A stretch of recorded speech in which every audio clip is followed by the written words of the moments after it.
Hello guys, thank you for watching Cold Blood Creations here on YouTube. On June the 24th of the year 2019, this channel had 112 subscribers. We uploaded a video on that day called 5 Bearded Dragon Care Mistakes. That video single-handedly propelled this channel to almost 80,000 subscribers. Now it's been a couple years since we've done that, so we wanted to come back and reintroduce that video once again. Except we're going to update it with some new and relevant information. For those of you guys who have watched and enjoyed that video, thank you so much. Here is an update to that video beginning now.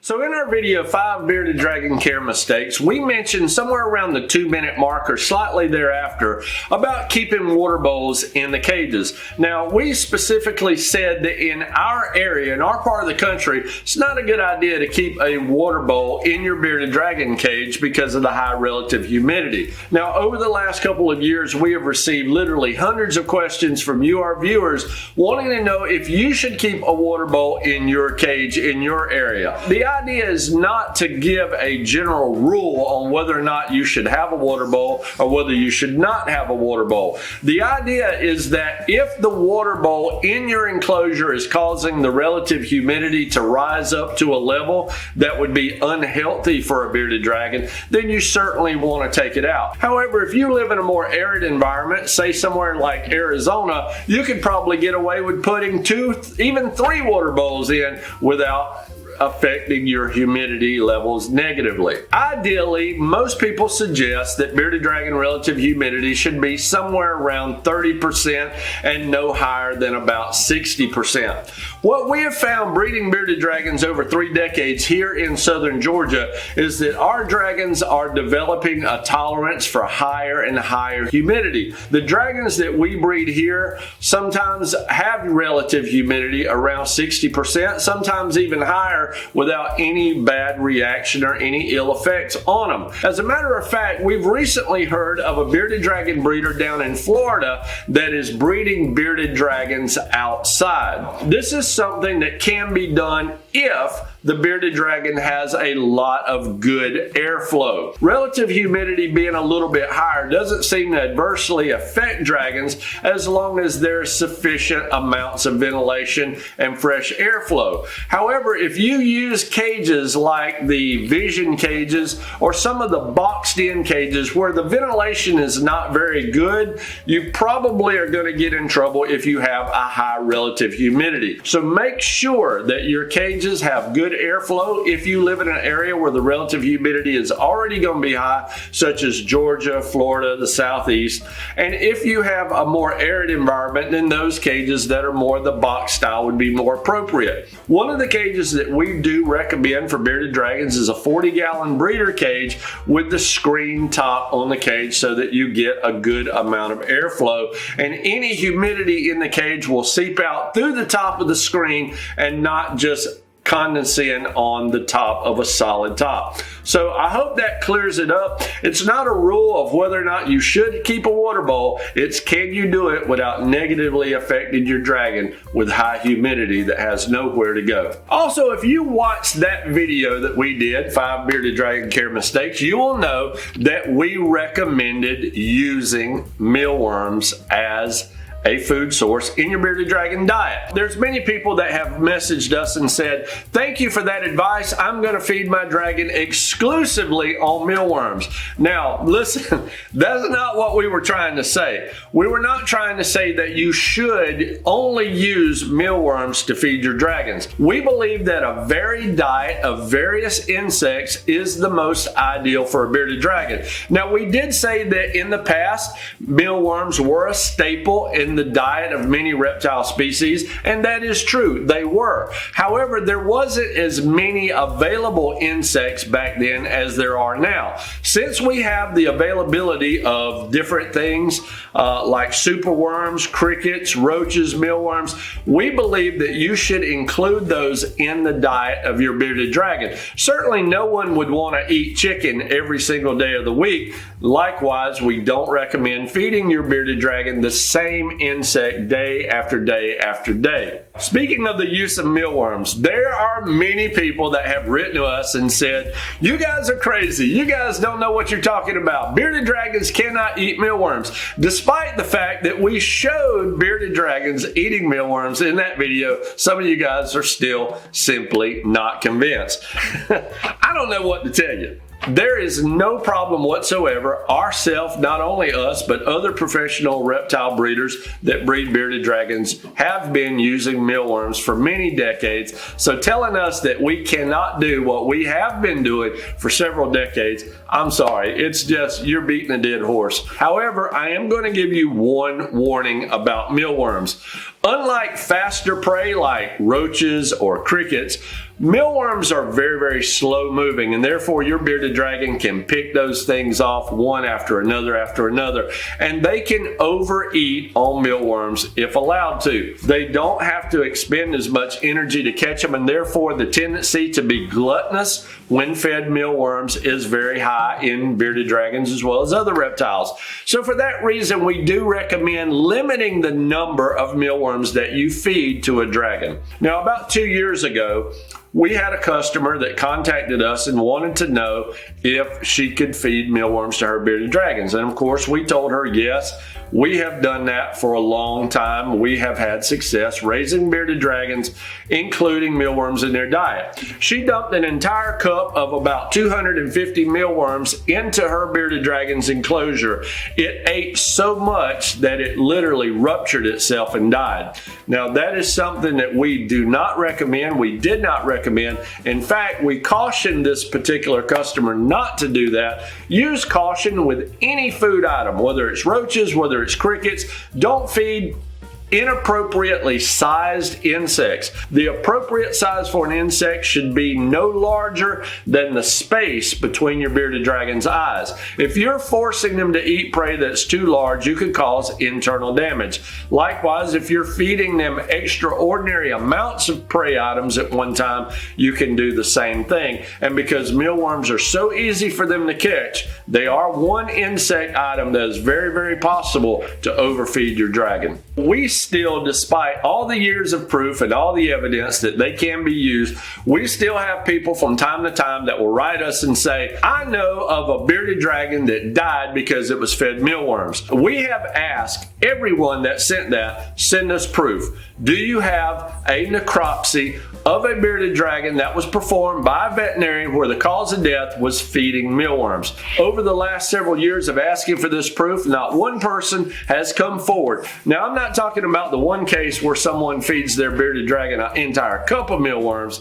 like I stated earlier, but just simply incorporating mealworms into the diet, and thus far, no one has come forth that could prove that claim at all. It seems to be, once again, nothing more than an internet rumor. So in making videos, there's always times when you mistakenly say something, and then there are times when you say something in a video and you put it out there and then you wish you could take that back. There's probably nothing I have ever said in a video that I wish I could take back as much as the statement that we made about female bearded dragons and egg binding. In the process of making that video, we wanted to talk about things, giving full disclosure of particular things that could go wrong. And in that video, we mentioned egg binding in females. As a result, over the last 2 years, we have been bombarded with people saying, I want to buy a bearded dragon, but I only want a male. No one wants females anymore because of that statement.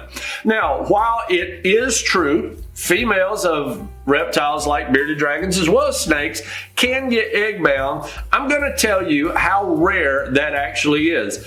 I've been breeding bearded dragons for over 30 years. I have never found one of my females to be egg bound. In fact, in asking around, I have never found anyone else that had firsthand experience with egg binding. Don't be afraid of keeping a female bearded dragon. There's certainly nothing wrong with them, and they do have a very different personality than the males do. However, if you're worried about egg binding, just know this: the chance is very, very rare. A lot of people heard us say that, and once again, we said said it because, in full disclosure, we wanted to let you know that it is a possibility. Now, what I believe is that if one of your bearded dragons get egg bound, there was problems with that dragon long before that dragon ovulated and had eggs. It was probably either way too obese and therefore unhealthy in and of itself. That simply could have been corrected just by having a bearded dragon that's more healthy. I have never seen a female bearded dragon, even with infertile eggs, in our collection or in anyone's collection whom I know personally, that's had to deal with the issue of egg binding. Now, we talked about natural sunlight in our video. Now, I am still sold on there is nothing available on the market that is as good at providing UVB to your dragons as natural sunlight. However, we talked about keeping your bearded dragons out a very limited time if you live in a humid environment because of the high humidity. What we have discovered since making that video is that our dragons can handle the humidity here for much longer than we originally thought. And like I said before, there is a very quality bearded dragon breeder down in Florida that's keeping their dragons outside full time. Don't let high humidity stop you from taking your bearded dragons outside, provided they have a good open environment in which there is good ventilation. Certainly if you're holding them in your hands, if you're carrying them on your shoulder, you take them outside, let them enjoy some natural sunlight. It's good for them. Your dragons will certainly thank you for it. All right, guys, so another thing in that video we talked about, and I believe it was somewhere around the 14.5-minute mark of that video, we talked about feeding oranges to insects in order to get vitamin C into our insects and thus feed it to our dragons. Now, I will confess something to you guys. That is an old school tactic. I am an old school guy. That was something that many breeders did many years ago, and we followed suit with that. Recently, I've gotten a lot of messages about that, and people say, well, you know, those oranges can cause a lot of problems with your bearded dragons.